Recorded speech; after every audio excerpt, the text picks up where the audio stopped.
A 28-year-old man comes to the GP with recurrent unilateral ear discharge. It's minimal in volume but foul smelling, and it keeps coming back despite the usual treatment for otitis externa and otitis media. He's also noticed gradually worsening hearing loss and occasional tinnitus. On otoscopy, you see a retraction pocket high up on the tympanic membrane with white, crusty debris deep inside, almost like wax stuck to the eardrum. This isn't just another ear infection. You're worried about cholesteatoma, something that can silently erode bone and cause serious complications. By the end of this video, you will recognize cholesteatoma early, know the red flags, and manage it confidently for the UKMLA. Cholesteatoma is a benign or non-cancerous mass made of keratinizing squamous epithelium with progressive accumulation of keratin debris in the middle ear and/or the mastoid air cells. Despite being benign, it can become infected and locally invasive, eroding nearby structures like the ossicles. Cholesteatomas are relatively rare, with an incidence of 10 cases per 100,000 person years. Most are acquired, whereas congenital cholesteatomas are less common. The main high-yield risk factors include recurrent middle ear disease, for example, otitis media or otitis media with effusion, Eustachian tube dysfunction, prior ENT surgery, or trauma, and congenital conditions affecting the Eustachian tube function, which can include cleft palate, craniofacial syndromes, Down syndrome, and others. Early cholesteatoma can be mild, intermittent, or even asymptomatic, which is why diagnosis is often delayed.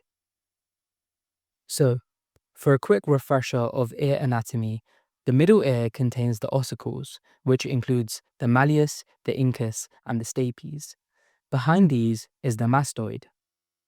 Other nearby structures that matter include the facial nerve, the inner ear, which includes semicircular canals, and the cochlea, and also the meninges and brain.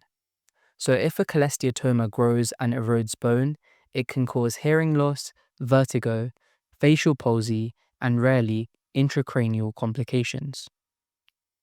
So how does an acquired cholesteatoma actually form? In most cases, it's linked to a problem with middle ear ventilation. Chronic Eustachian tube dysfunction creates persistent negative pressure inside the middle ear. Over time, this negative pressure pulls part of the tympanic membrane inward, most commonly in the attic or posterior-superior region, forming what we call a retraction pocket. That pocket has a narrow opening, so it loses its normal self-cleaning ability. As a result, keratin debris becomes trapped inside. This keratin gradually accumulates, the lesion expands, and it often becomes secondarily infected with bacteria. The key point is that cholesteatoma doesn't just sit there. As it enlarges, it can erode surrounding bone, including the ossicles and nearby structures. Clinically, acquired cholesteatoma has a very characteristic pattern. The most common presentation is recurrent or persistent unilateral ear discharge. This is usually purulent and often foul-smelling, and tends to be minimal in volume rather than profuse. A major red flag is that it doesn't respond to appropriate treatment for recurrent otitis media or otitis externa.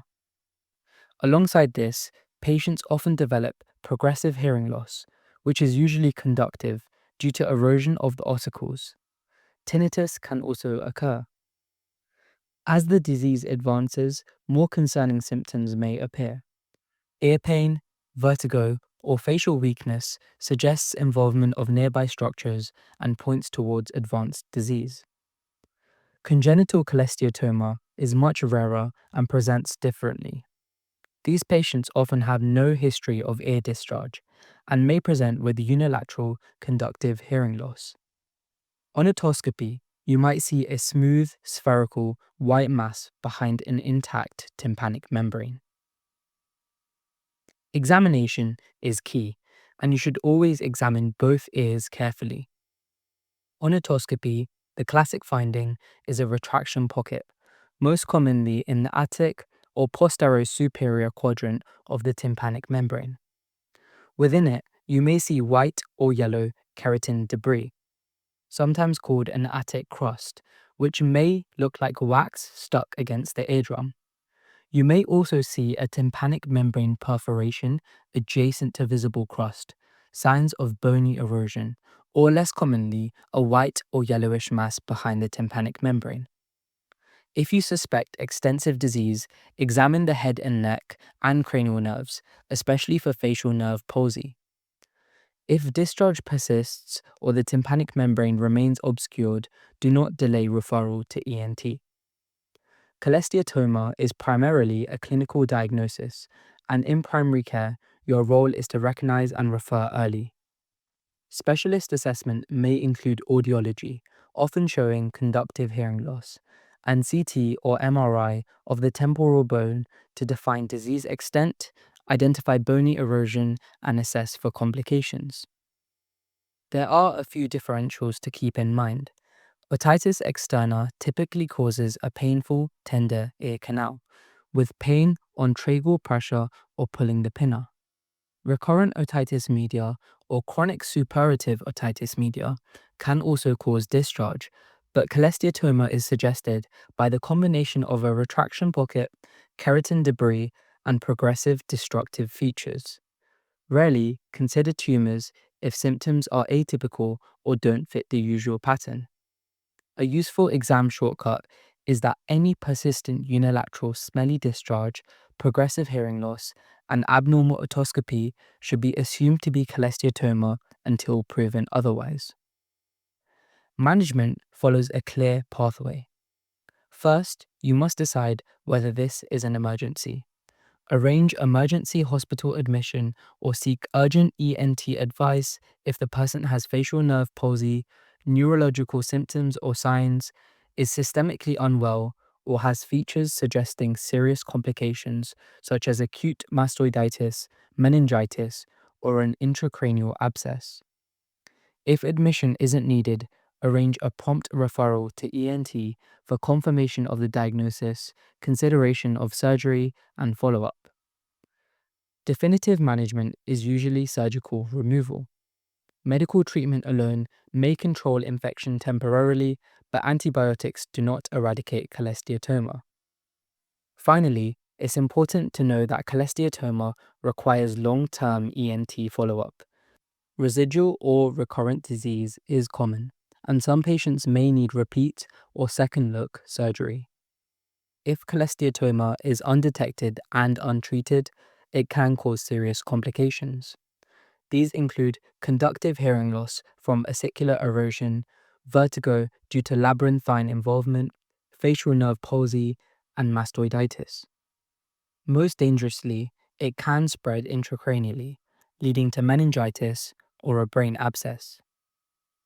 To summarize, cholesteatoma is a benign but locally destructive condition caused by the accumulation of keratinizing squamous epithelium in the middle ear or mastoid. Think of it whenever you see persistent or recurrent unilateral malodorous ear discharge, especially with progressive hearing loss. On otoscopy, look for an attic or posterior-superior retraction pocket containing white or yellow keratin debris. Early disease can be subtle, so diagnosis is often delayed.